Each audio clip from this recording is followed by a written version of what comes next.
Did you ever see something that made you say, how did they do that? Did you ever see something that made you say, how did they do that? A fun welcome to our podcast with Randy Krise, where we talk to those who did it. Tell us how you did it. Tell us how you did it. Tell us how you did it. Good afternoon. Did you ever see something that made you say, how did they do that? I'm Randy Krise, and I'm your host of my podcast where we talk to those who did it. Today, we're talking to BJ Brundage. She's a woman who's had a career where she has been successful in a man's world. So all you women out there, perk up to this podcast. You're going to get some nice lessons in how to control those crazy men. And believe me, men are crazy. So, welcome, BJ. How are you this morning? I'm great, Randy. Thanks for having me. I appreciate the invitation. Well, I sure appreciate you taking your time to appear. BJ works for a large developer named DeAngelis Diamond. They're all over the Southeast. BJ has helped grow that company from very humble beginnings to a pretty large concern now. She can tell us about that. But one thing is, BJ, I read your resume. You're from Georgia, East Atlanta, Congers. Well, you know, you got Marietta here on the other side, so we got the Georgia connection going today. And go Dogs. That's all I got to say. Number one in the country right now. Exactly. So we're happy about that. So, BJ, just tell us a little bit about yourself so that people can get to understand who you are. Okay. Well, DeAngelis Diamond currently, not exactly developers, but construction management firm. And this is where I have selected to end my life with my retirement. But I was raised in a little town in Congers, Georgia. And, it was a humble beginning, very much so. My dad had a little bit of a reputation that made all of us in the family a little embarrassed. And, I think that's what makes you strong. Your stories in your life all put together. You have to have a humble beginning to know where you came from and know what you don't want to be, maybe when you become a parent or a grandparent. I think that's true. So I don't know how deep you want me to talk about my beginning. Just tell whatever you'd like us to know. Well, I think before you can look at my success, you have to understand how far I've come. My dad was really known as the town drunk. So they called him Otis Campbell of Conyers? Kind of, maybe a little worse than that. A little worse than that. He was a blacksmith and he worked for his dad. My dad had about a fifth grade education. Mm-hmm. And he loved his liquor and he stayed drunk a lot. And when binges happened, they happened for 8 or 9 months. My family was occasionally on welfare. We had some, and have to understand, the family my dad came from was very well to do. Wow. My uncle was a pharmacist. My uncle was county commissioner. One was mayor. My dad just had a reputation. He was the oldest of 6. And seeing his the way he developed as an adult, it's a disease, and we dealt with it as a family. My mother stayed with him, but it was not fun. So I kind of knew immediately that's not the kind of life I wanted for my children when they grew up. So I made a decision, after high school that, hey, I know what I don't want, and I think I know what I do want. Mm-hmm. So I was fortunate at that time in 1967 when I graduated from high school. My dad had straightened out a little bit, and I was able to go to 1-year college. He paid for 1 year, and that was it. So I chose a college where back in those days you were a teacher or you were a secretary. So I took secretarial science classes and made it big into state government employment. Sure. And that's where I met my first husband. Not first. I first made a mistake and married very young. And this is part of your story. It really is, yes. This gentleman that I met, he was right out of Vietnam.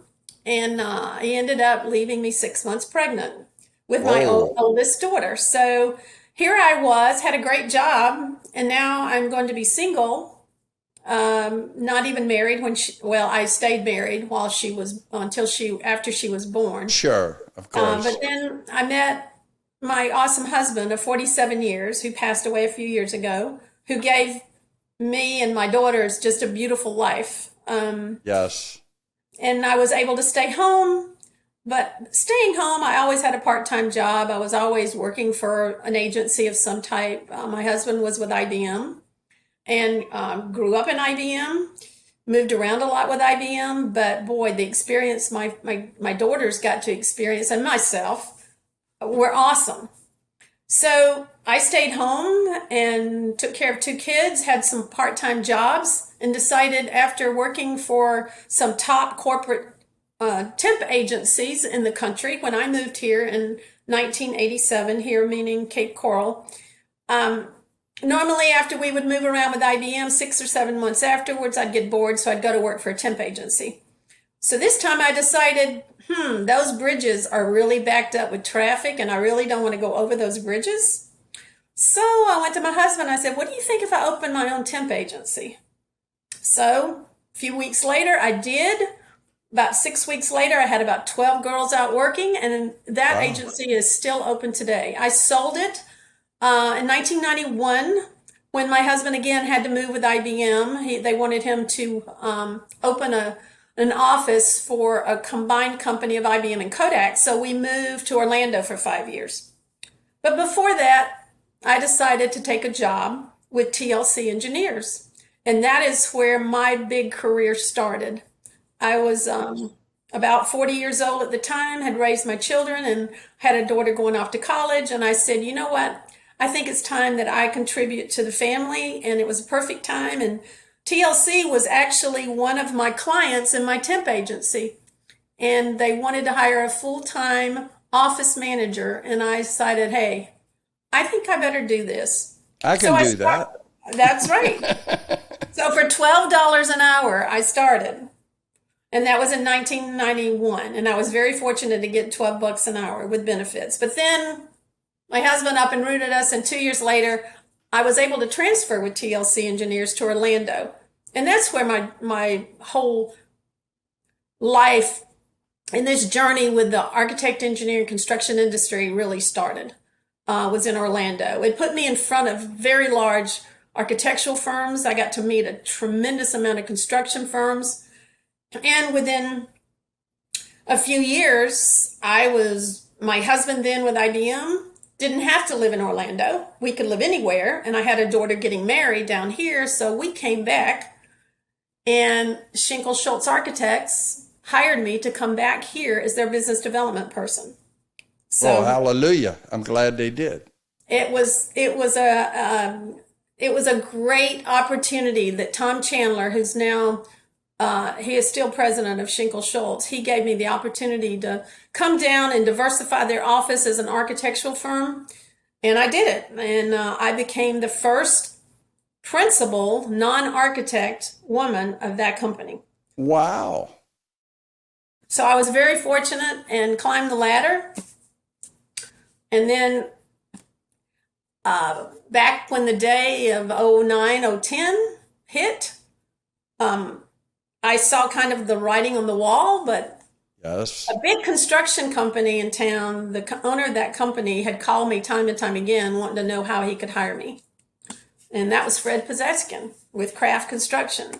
Which is a large company. Yes. And he hired me. He offered me, I had taken a 30% decrease in pay with Schenkel-Shultz. And Fred offered me that 30% back. And back in 07 and 08, that was a huge amount of hit for me. So I left that company and I went to Craft.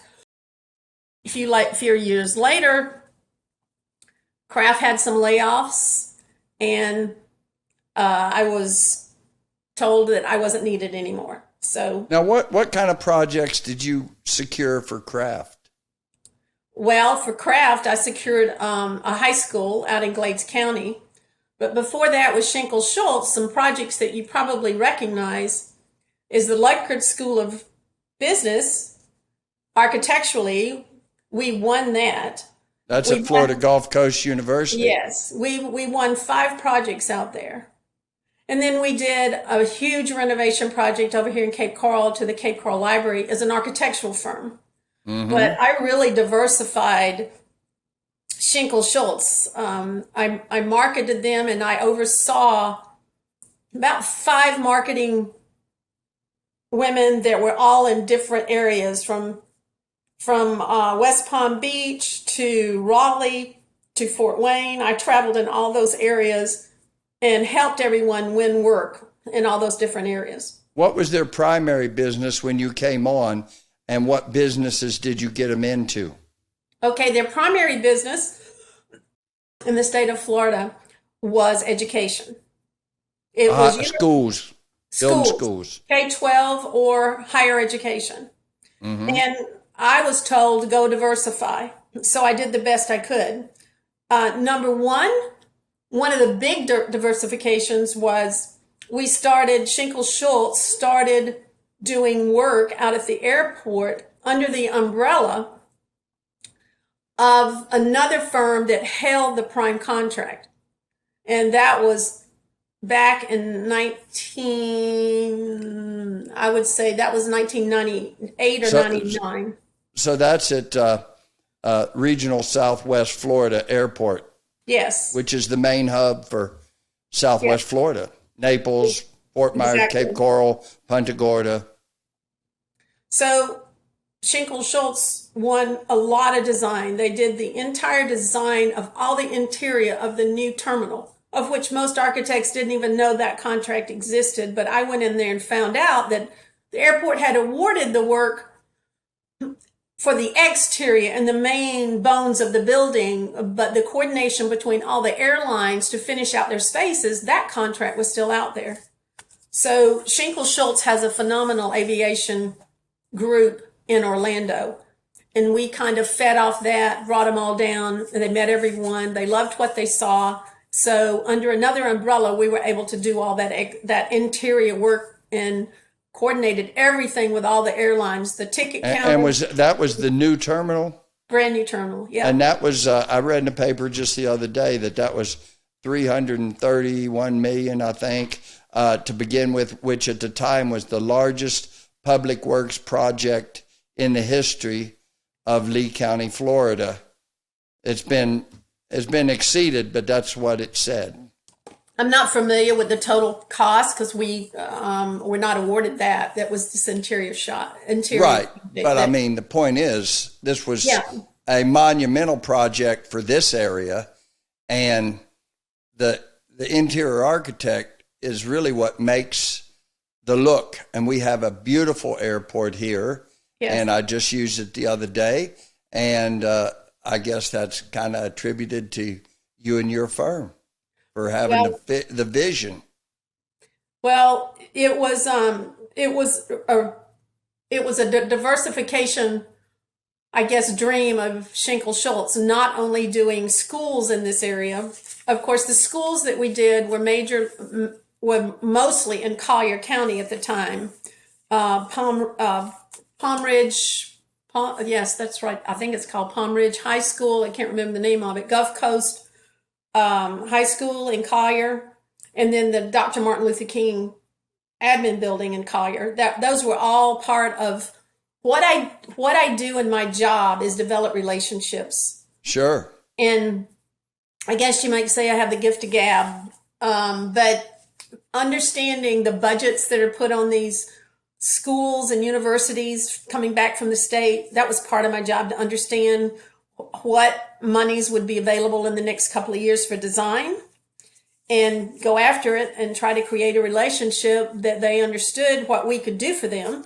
Are those, when they put a limit, obviously there's a contract and you bid on it, in general, in all businesses like that, but are they profitable? I mean, hugely profitable or just moderately profitable or?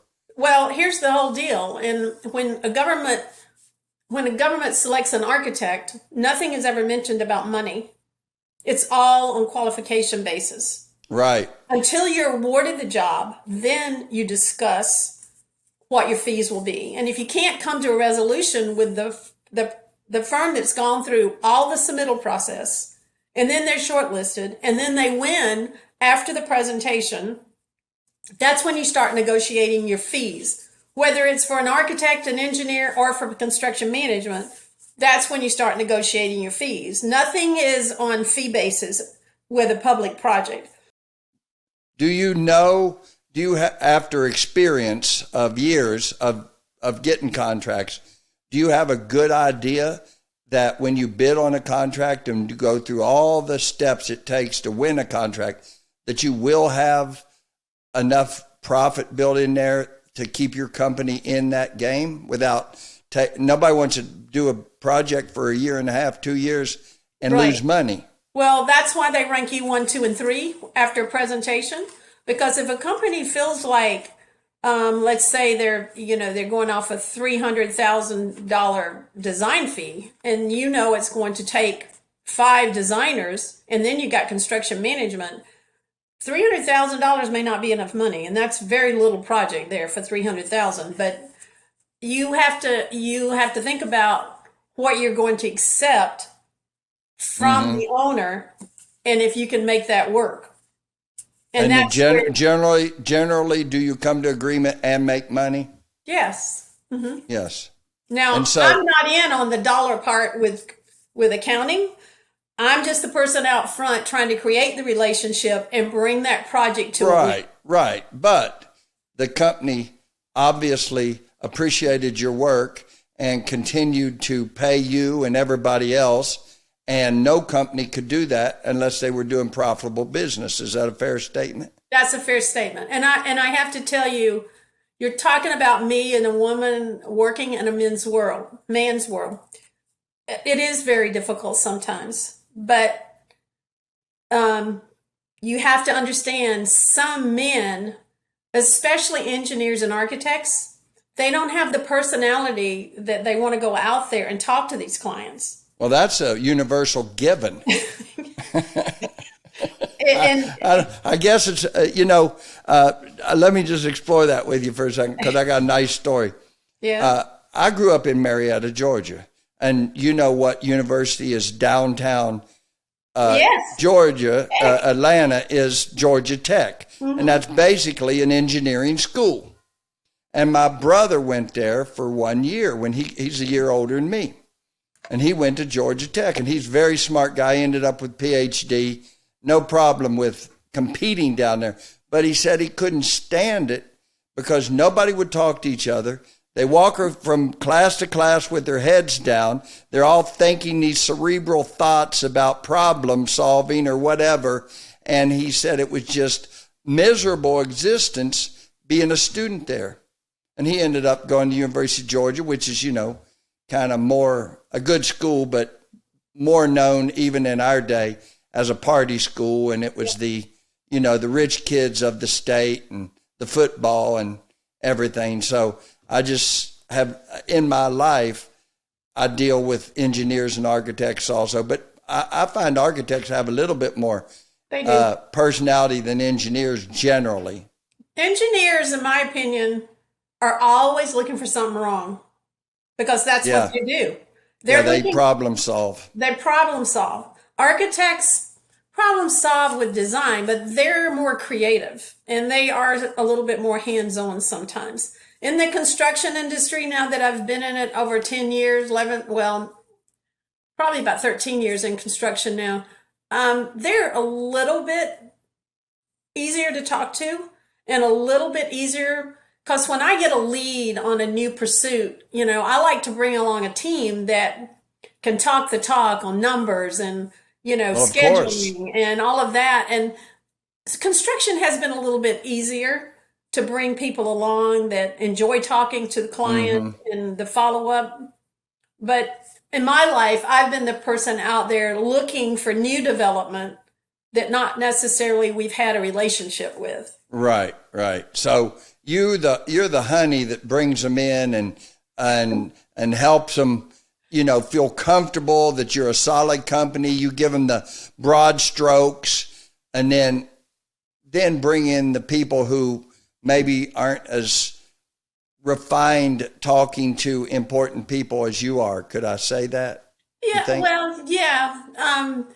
They know their business when I don't know their business, and I always say, I can use you. Let me give you this one example of a situation I was in one time. And if you don't mind, it's a little story. No, sounds good. On a big project that DeAngelis Diamond won. And I had gone down, you have to understand the way I get leads in construction or architecture is I read a lot of information, maybe an agenda from a site development review for the city or the county permitting. So anyway, I found out that this one particular client was going to be going for a review. It was either in Bonita Springs or Estero. So I called a friend of mine that was a civil engineer, and I said, hey, is this owner going to be there in the morning? And he said, yeah, they're going to be there in the morning.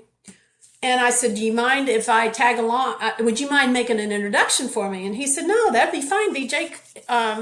Come on down. So I went down at 8 o'clock, and it was over in 30 minutes. They presented their site development review for this board, and we're walking out because I'm looking for DeAngelis Diamond to build this project for them. So I follow the guy out like a little, like I'm wagging my tail behind the master here. And I introduced myself, and I asked him, I said, well, we'd love to build that project for you. And the guy says to me, well, I'm sorry, they just finished an expansion project for senior living in Cape Coral, and we're going to use that same construction firm. And I said, okay, well, take my folder here. Here's some great information about us. And, if we can ever help you out, let us know. 2 years later, my phone is ringing as I'm leaving a doctor's office, and it says this person's name. And I'm like, who is this? So I answered, and it was that guy I met 2 years before. Right. And he says, hey, I remember you being at that meeting with me and blah, blah, blah. To make a long story short, he asked us, would we be interested in a project north of Orlando in Mount Dora?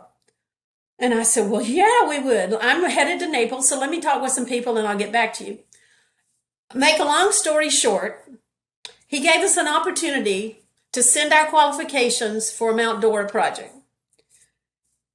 He already had 2 firms involved. They were both from the Orlando area. Now, usually that paints the picture of saying, okay, we got 2 projects from Orlando that are already, 2 firms in Orlando already involved, and here we're coming from Southwest Florida. What's the likelihood of us getting this job?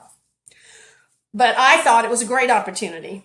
The guy was in town. At the time, DeAngelis Diamond was building Amavita, the huge senior living facility. I think that was like I was going to say 95 million, but probably by the time it got finished, it was over 100. Well, this guy that was calling me back was in Fort Myers.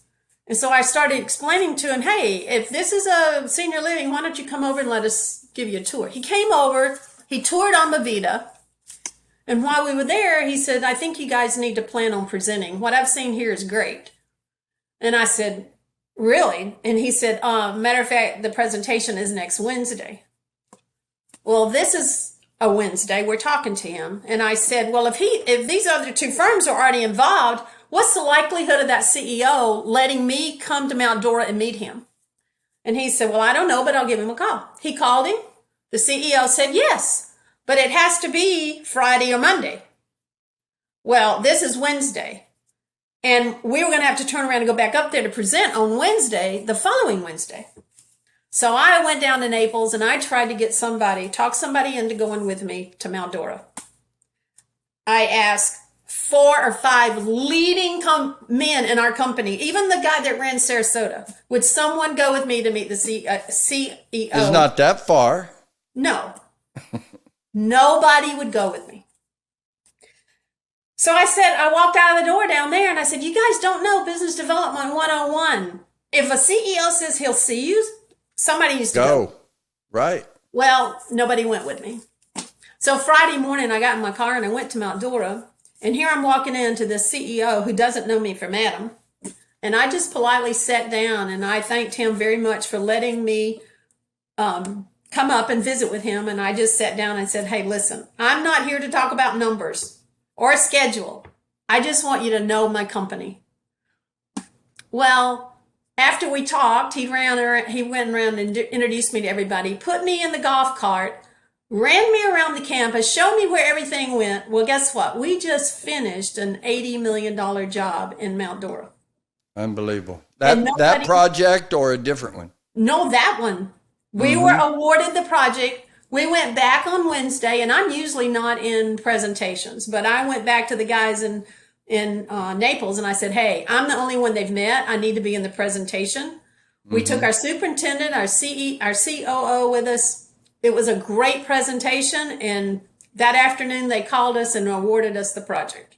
Wow. So they gave you a substantial bonus for doing all that legwork? No, of course not. So when a company gets an $80 million build, what kind of money do they pocket, you think, at the end of the day? Well, that's, again, not my deal. But I would say on an $80 million job, what you do is you give your fees to them. This, again, nothing was talked about with money, even though it was a private company. Same process. But if you can't come to terms, but usually on an $80 million job, it would be somewhere around a 3%. Okay. So that's $2.4 to $3 million profit somewhere. Maybe it should be more than on an $80 million job, but usually the higher the number, the lower their percentage is. Yes. But that does not include your general conditions as a contractor, which your general conditions are the office, the mobile unit you got to put on site, the trailer you got to bring in, the electricity, the superintendent to build the job, the project manager to manage the job. That's all covered in your general conditions. So as far as compensation to the company by paying these people, paying these other things, you might even see like $5 million when it's all said and done. Well, no, general conditions is not part of your profit margin. Well, I mean, you make money off of it somehow, don't you? Well, sort of. It pays for the people to be on the job. Right, but I'm saying there's a little bit probably. If you've got a superintendent making $150,000 a year, and somebody else is footing that bill, yes, that has to help the company somewhere, doesn't it? Exactly. In your bottom line. So let's say that overall $4 or $5 million project. Let's just say it's 3. Doesn't matter. They wouldn't get off their dead butts to go get it, is kind of the bottom line on this story, isn't it? They just don't understand business development. When you have an opportunity and it was short, I guess I have to tell you, it was short notice. It was a Wednesday and we needed to go up there on Friday. But I dropped everything I had going on because I knew how important it was. And I have to tell you, by the grace of God, situations like that have fell in my life for the past 31 years. I'm a Christian woman. I mean, I believe in Christ and I do my prayer in my quiet time in the morning. And there are so many things. I feel like me ending my life with DeAngelis Diamond, a Christian-based company, is the way God had planned for me. Well, I'm sure it is. And a lot of these situations that I'm in, things just... another incident was I was working with this gentleman. I made a cold call, to a gentleman, and I'm sure he doesn't mind me mentioning his name, Brian Prince. At the time, I think I know he was out of Indianapolis. We were talking about a site in Cape Coral around Bimini Basin. And I called him, wanted to know if he had a general contractor. He didn't. So I put him in contact with some people in my company. And anyway, make a long story short, 5 years later, now we have broken ground on 47th, the Cove on 47th in Cape Coral, and Brian Prince is the major developer. And that's something like $100 million build, something like that? Yes. And, that was just a cold call. The same thing happened with our project with the Williams family down on the river in Fort Myers. that it was a cold call. I saw the article in the paper, and I called their office up in Ohio, and the lady gave me the cell phone number of the guy that was going to run this project in Fort Myers. Well, it ended up, we built 2 projects, the one on the river and another one in Orlando. But somehow, like I said, by faith and my energy, it just comes together with relationships. Well, Jehovah Jireh, my provider. That's all I can tell you. If you know, God's going to give it to you and multiply it. And I firmly believe that, and try to live my life as good as I can. You know, none of us are perfect, but I do my best. I really do. And that's DeAngelis Diamond Foundation was on Christian morals, with John and David coming together 6 months before they decided to resign the jobs they had in Naples. And it was all based on Christian morals, Christian mission. You'll find anytime leadership at DeAngelis Diamond gets together, even if food is or is not included, John DeAngelis starts us off with scripture. And I think me matching up with that company it's just made it perfect for me in my last that's 10 perfect. years. And that company has certainly prospered over the history of the company, and the whole world's still at their feet. And they're young guys, really. They're not as old as you and I are. No, they're not. They're good people. So tell me some of the battles you had with some men who were trying to muscle you out or do any of that. Oh, I can tell you one. Oh, tell me one. Well, there was an incident when I was with Schenkel-Shultz. I was working in Raleigh. I decided they promoted me to principal with Schenkel-Shultz in business development, creating relationships. I agreed to hit a plane every 2 weeks, go up there and spend 3 days and try to find work. And I did. We within about 90 days, we got awarded a master plan for a nursing building way out. I can't even remember the name of the town. It took me about 2 hours to drive outside of Raleigh is where I was going. So anyway, I'm helping the guy up in Raleigh on a high school. And on my way home, I'm stopping in Orlando to help prepare a presentation. Now, I'm not the one responsible for Raleigh. I'm just helping the guy up there. It's not my deal. My whole market was Florida, but I would help him. But you're a principal of the company and you wanted to succeed, and you're a team player. Yes. So the Orlando office was going to help us put a presentation together.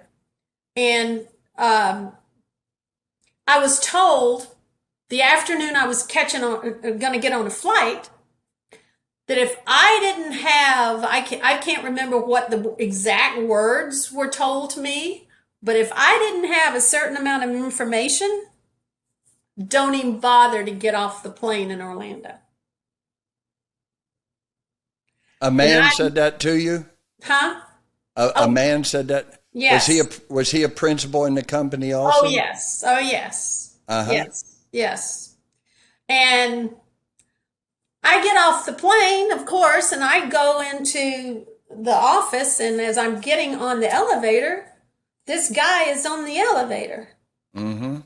And I just flat told him on the elevator, I said, don't you ever talk to me like that. I said, listen, and I mentioned the guy's name up in Raleigh. He's the one that needs to be supplying you all this information. It's not me. And I was furious. I mean, a lot of times I don't really get upset. Right. But when somebody tells me don't even get off the plane in Orlando unless I've got these 3 things, they're not the one up there in Raleigh trying to hit the bushes. They're not like Schenkel-Shultz in Orlando that everybody knows. You're someone no one's ever heard of you up there. An unknown quantity trying to get business. Yes, extremely, extremely hard. So what was the bottom line there? Did you kick him in the shin before the doors opened? Kind of. I told him off and told him he didn't have any right to talk to me like that. Did things improve? Did he get the message? He did. They all did.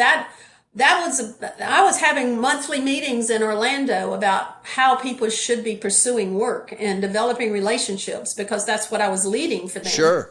Was relationship building. And the whole thing was, I promised to go up there every other week, and another guy promised he would go on the weeks I wasn't there. Well, he never made his promise. He never went. But as it ended up, we did not win the job. And I think everybody knew we weren't going to win the job. And I believe since all of that happened, they've closed their Raleigh office. But there were tough times that, you felt like sometimes they make you feel like a dodo, that you didn't know what you were doing. Mm-hmm. But then I have to say, of all the companies, Schenkel-Shultz realized the depth of relationships that I brought. We worked on winning the Lutgert School of Business at least a year before the advertisement came out. I think your relationship with your architect is about the most intimate part of a construction job, because you're talking about, where the plugs go, where the light switches go, the real details that and the quality part of it. The construction manager and the construction companies, they're just going to build it however those plans end up being, because once they're approved by the city or the county, that's how it has to be built, right? I mean, there's no real... To some extent, but sometimes... Theoretically. Yeah, theoretically. But you need a really good construction management team, because some of those drawings, as much as you may think they're perfect, there's never a perfect drawings. Right. But I mean, you don't spend... Doesn't seem like to me you spend as much quality time with the construction manager, because you're looking at numbers and scheduling, and the contracts are let. Most people don't really know what they do.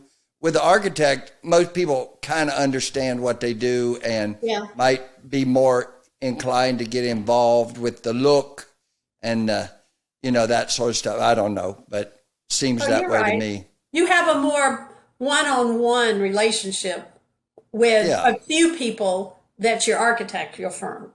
In construction management, a project that's $100 million, there could be 300 people out there working on that job at one time. Right. So, somebody like me who's a developer, I can't go out and get in the middle of that. No. I shouldn't.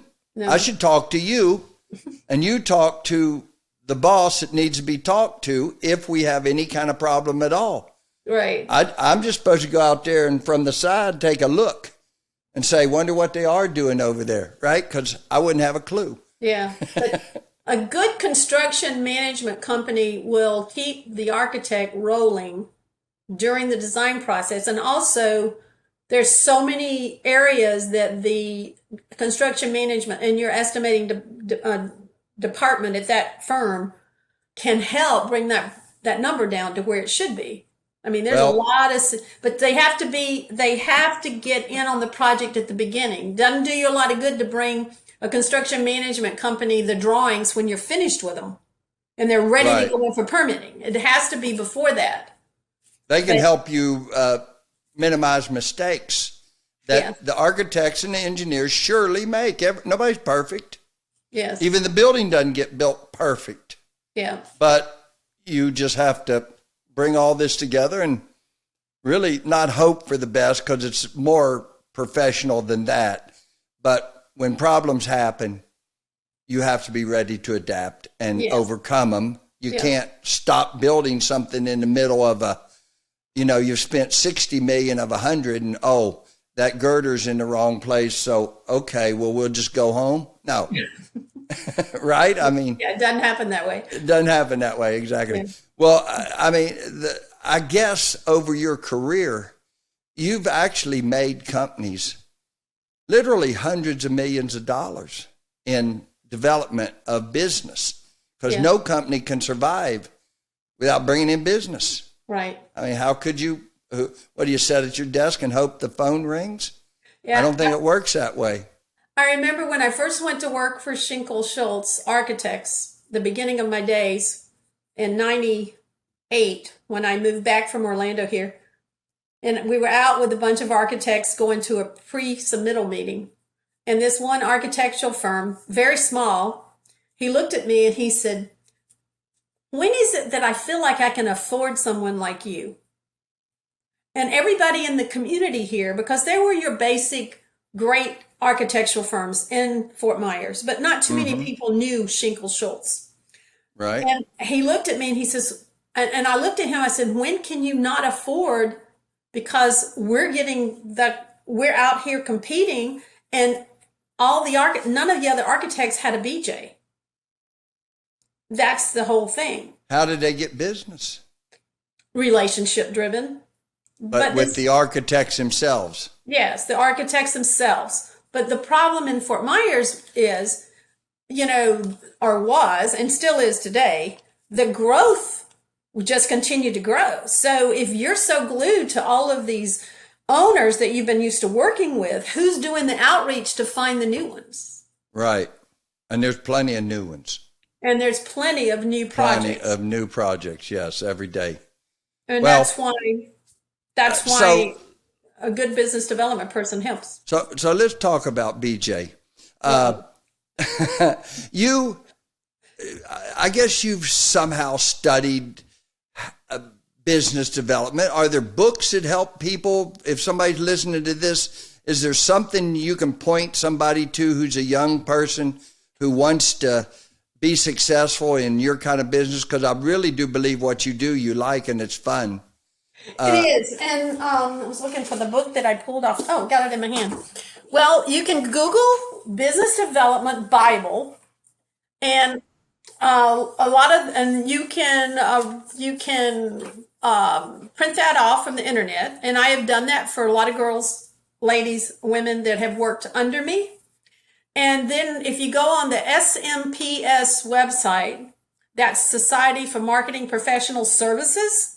There is an organization to that effect, and they have materials. You can learn all the key to be a star and to be the person bringing in some of the money, some of the clients. Now, the other book, this one, my past husband gave me. You might remember Carly Fiorina. Oh, yeah. Hewlett-Packard ran for president. Yes. Yes, Hewlett-Packard. And then she was also with AT&T, but she was fired. Mm-hmm. Some of these situations that I went through, including how you dress and how you act around other, the male egos, I think is extremely important. And what she has to say in this book, this is an old book. It's back from, I think, 2005. Or 2006, but all the things she went to rise to the top. And she actually was CEO of a multi-billion-dollar multinational company.